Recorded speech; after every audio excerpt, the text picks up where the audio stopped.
ऐसे व्यक्ति महानता को प्राप्त करते हैं। ऐसे व्यक्ति महान होकर के भी महानता से सीमा को परे हो जाते हैं, सीमा से परे हो जाते हैं। महानता उनके जीवन में नहीं, महानता उनके कर्तव्यों में होती हैं। इसलिए शरीर छोड़ने के बाद भी उनके हर एक व्यक्ति के लिए महान पुरुषों का जीवन कर्तव्य पथ बन जाता है, मार्ग निर्देशक बन जाता है, मार्ग पथ के अनुयायी बन जाता है और जीवन के अवलंब के ओर शिरोधारी हो जाता है।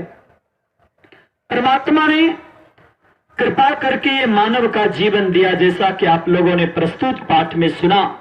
स्वयं भगवान ने कहा कि जब भाग्य का उदय होता है तब ये मानव का जीवन मिलता है। मानव का सिर्फ शरीर को पा लेना मानवता नहीं है।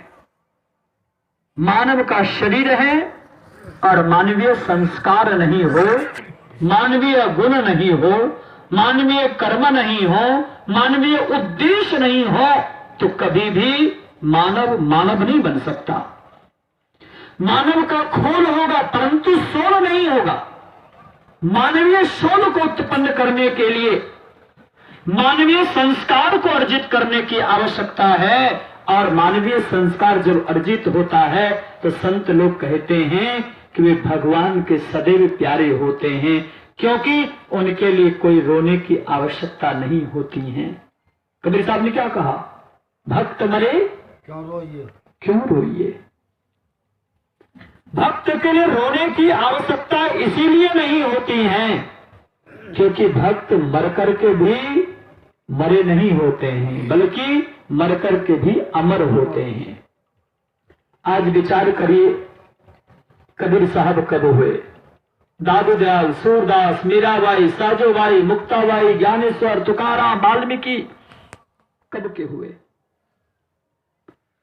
क्या उनका नाम लेने के लिए आप लोगों को रिश्वत दिया था महापुरुषों ने? आज उनका नाम क्यों लेते हैं? श्रद्धा के साथ, प्रेम के साथ, हृदय के साथ। क्यों? क्योंकि उन्होंने समाज के लोगों को, संसार के लोगों को मानवीय संस्कार दिया, मानवीय संस्कृति दी।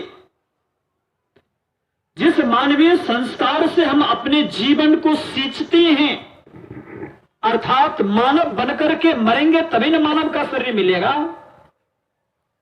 और ये मानव मरने का संस्कार, मानव बनने की प्रेरणा कोई देने वाले हैं तो जीते जाते कौन?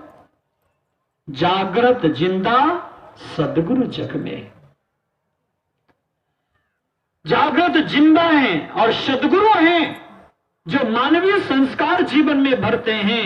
नहीं तो खाना, कमाना, सोना, बाल बच्चों को जन्म देना, इतना काम तो पशु पक्षी भी करते हैं। महापुरुषों ने कहा, आहार निद्रा भय मैथुन च सामान्य मेतत पशुर नारायणम ज्ञानम नारायणम अधिकम विशेषो ज्ञाने नहीं ना पशु भी समाना।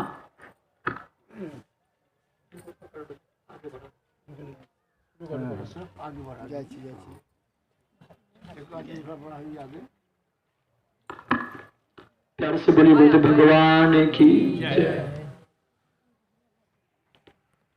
तो मानवीय संस्कार की ओर प्रेरित करने वाला, मानवीय संस्कार की सुशिक्षा देने वाला, मानवीय गुण सिखाने वाला कोई है तो वे हैं सच्चे संत सदगुरु।